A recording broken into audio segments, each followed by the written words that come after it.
مسائل سے متعلق آج ارادہ ہوا کہ ان مسائل سے متعلق ایک کلپ ریکارڈ یعنی ایک کلپ ریکارڈ کروا دیا جائے اور لوگوں کو قربانی کے بیسک مسائل بتائے جائیں. لوگ بہت زیادہ جو سوالات پوچھتے ہیں تو اس پہ میں نے کچھ اشارے لکھ لیے اپنے سامنے تاکہ جو سوال بہت زیادہ پوچھے جاتے ہیں میں ان کے بارے میں ریکارڈ کروا دوں.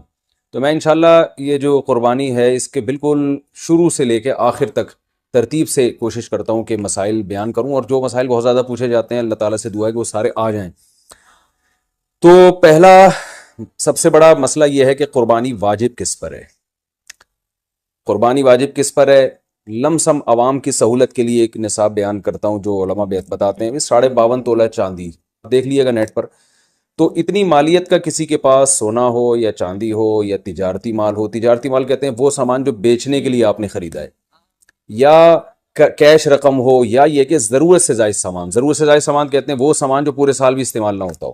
تو ایسی کوئی چیز اگر آپ کے پاس اتنی مالیت کی پڑی ہوئی ہے، یا ایک نہیں 2-4 چیزیں مل کے اتنی مالیت کو پہنچ جاتی ہیں، یعنی خلاصہ یہ نکلا کہ آپ کے جو استعمال میں آنے والی چیزوں کے علاوہ آپ کے پاس اتنی مالیت کی مال موجود ہے، اور ضروری خرچے اس میں سے نکال دیں، قرضے نکال دیں، وہ سب نکال کے بھی اتنے پیسے آپ کے پاس بچتے ہیں 50 55 60 ہزار تک، تو پھر آپ پر قربانی واجب ہے. یہ بہت مختصر بتا رہا ہوں کیونکہ اگر میں اس کی نصاب کی ڈیٹیل میں گیا تو پورا کلپ اسی میں نکل جائے گا. تو لم سم ایک بتا رہا ہوں آپ کو کہ اتنا اماؤنٹ کسی کے پاس ہو تو اس پر قربانی واجب ہے. پھر بھی سمجھ میں نہ آئے تو اس بارے میں میرے دوسرے کلپ یوٹیوب پہ آپ کو مل جائیں گے، یا دوسرے علماء سے آپ تفصیل پوچھ لیں، وہ انشاءاللہ آپ کو ڈیٹیل بتا دیں گے. کیونکہ نصاب میں اگر میں زیادہ ڈیٹیل میں گیا تو بہت ہی لمبی بات ہو جائے گی پھر. تو اس پر قربانی واجب ہے. بڑا مسئلہ یہاں پر ایک یہ اٹھایا جاتا ہے کہ کیا گھر کا سربراہ اگر قربانی کر لے تو سب کی طرف سے کافی ہو جائے گی، یا جو بھی صاحب نصاب ہے جس میں بھی استطاعت ہے اس پر الگ سے قربانی واجب ہے؟ اس میں فقہا کا اختلاف ہے. بعض علماء کی رائے یہ ہے کہ ایک آدمی اگر گھر کی طرف سے قربانی کر لے تو سارے اہل خانہ کی طرف سے کافی ہو جاتی ہے، اور اس کے بارے میں بعض تابعین سے آثار منقول ہیں، مصنف ابن ابی شیبہ کی روایات ہیں. لیکن ہماری رائے یہ ہے، اور بر صغیر کے علماء کی رائے یہ ہے، اور امام ابو حنیفہ رحمہ اللہ تعالیٰ کی بھی رائے یہی ہے کہ ہر شخص پر الگ سے قربانی واجب ہے اگر وہ صاحب نصاب ہے. اور اس کی 2 دلیلیں بہت مضبوط ہیں. سب سے مضبوط دلیل رسول اللہ صلی اللہ علیہ وسلم کی حدیث ہے، من وجد سعة لأن يضحي فلم يضحي فلا يقربن مصلانا. آپ صلی اللہ علیہ وسلم نے فرمایا جس کے پاس قربانی کی طاقت تھی اور اس نے قربانی نہیں کی تو وہ ہماری عیدگاہ کے قریب بھی نہ پھٹکے. تو اس سے پتہ چلتا ہے کہ جس کے پاس بھی اس طاقت ہے، تو اس میں یہ نہیں ہے کہ گھر کا سربراہ سب کی طرف سے کرے گا. تو یہ جو ہے ایسا نہیں ہے، بلکہ صاف الفاظ ہیں حدیث کے کہ جس کے پاس بھی استطاعت ہے تو وہ اس پر قربانی اس کو کرنی پڑے گی. اور دوسری دلیل یہ ہے کہ عبادات میں کہیں بھی ایسا نہیں ہوتا کہ ایک کی عبادت دوسرے کی طرف سے کافی ہو جائے. تو اس پر قیاس کا تقاضا بھی یہی ہے کہ جب اسلام میں کوئی بھی ایک عبادت دوسرے کی طرف سے کافی نہیں ہوتی تو یہ کیسے ممکن ہے کہ قربانی جو مستقل ایک سنت ابراہیمی ہے وہ ایک کرے اور دوسری کی طرف سے بھی وہ خود بخود ادا ہو جائے.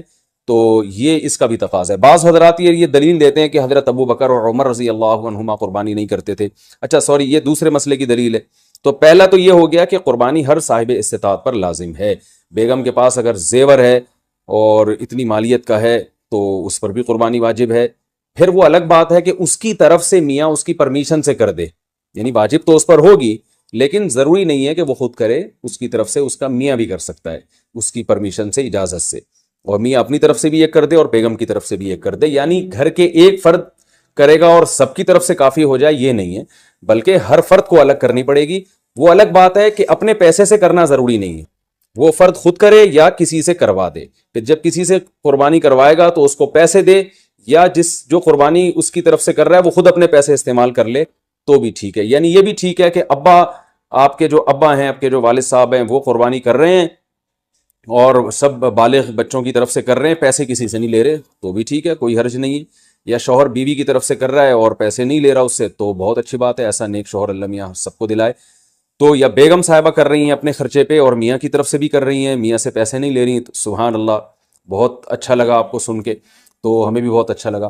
تو یعنی پیسوں کا ہر ایک کا ڈالنا ضروری نہیں. اچھا یہ بھی ایک مسئلہ ہوتا ہے کہ بڑا بھائی کر رہا ہے سب کی طرف سے اور سب سے آدھے پیسے لے رہا ہے قربانی کے، وہ یا تھوڑے پیسے لے رہا ہے، باقی پیسے اپنی جیب سے ڈال رہا ہے. تو بھی ٹھیک ہے. یعنی جس کی طرف سے قربانی ہو رہی ہے اس کے لیے خود سے پیسے یعنی خرچ کرنا ضروری نہیں ہے. اس کی طرف سے اگر کوئی اور خرچ کر دیتا ہے تو بھی ٹھیک ہے, چاہے پورے پیسے خرچ کرے یا آدھے پیسے خرچ کرے. قرضہ لے کے بھی قربانی کی جا سکتی ہے. آپ کے پاس اگر پیسے نہیں ہیں تو آپ قرضہ لے کے کر سکتے ہیں, اگر آپ کو یقین ہے کہ میں یہ قرضہ بعد میں لوٹا سکتا ہوں. البتہ قرضہ کھا کے قربانی ٹھیک نہیں ہے, کہ آپ نے کسی کا قرضہ دینا ہے, وہ مانگ رہا ہے, دروازے پہ کھڑا ہوا ہے, وہ دے نہیں رہے اور آپ اور اس کے پیسوں سے بکرے کاٹ رہے ہیں آپ, یہ ٹھیک نہیں ہے. یہ آخرت کے لیے بھی نقصان دہ ہے اور وہ بکرے کے لیے تو نقصان دہ بہرحال ہے ہی ہے. تو ایک مسئلہ تو یہ ہو گیا. دوسرا مسئلہ یہ ہے کہ قربانی کیا واجب ہے یا سنت ہے. تو اس بارے میں بھی دونوں رائے ملتی ہیں علماء کی. جو علماء کہتے ہیں سنت ہے وہ بھی عام سنت نہیں مانتے بلکہ سنت مؤکدہ. سنت مؤکدہ کا مطلب جو نہیں کرے گا قابل ملامت ہوگا. اور امام ابو حنیفہ رحمہ اللہ تعالیٰ کی رائے کے مطابق یہ واجب ہے, اور اس کی دلیل وہی ہے کہ پہلی بات تو یہ کہ عبادت ہے, اور عبادت میں احتیاط کے پہلو کو ترجیح دی جاتی ہے, کیونکہ احتیاط اسی میں ہے کہ اس کو اگر واجب قرار نہیں دیتے تو بہت سے لوگ قربانی کا فریضہ چھوڑ سکتے ہیں, اور اس بات کا خطرہ موجود ہے کہ قیامت میں ان کو گناہ نہ ملے. تو اس لیے احتیاط کے پہلو کو ترجیح جائے گی. اور مضبوط دلیل امام حنیفہ کی قرآن نبی صلی اللہ علیہ وسلم کی وہی حدیث ہے, من وجد سعة لأن يضحي فلم يضحي فلا يقربن مصلانا.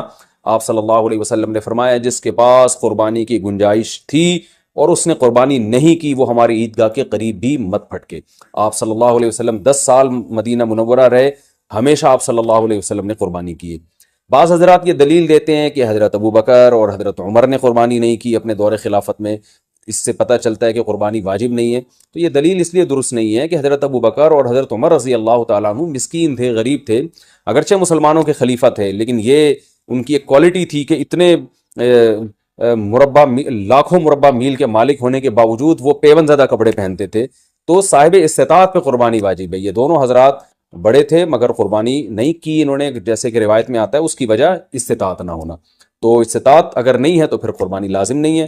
بلکہ اگر آپ قرضہ لے کے قربانی کرو گے اور خطرہ ہے کہ میں قرضہ ادا نہیں کر سکتا تو پھر تو جائز ہی نہیں ہے آپ کے لیے, کیونکہ دوسروں کا حق دبا کے آپ کے لیے عبادت کو کی بجا آوری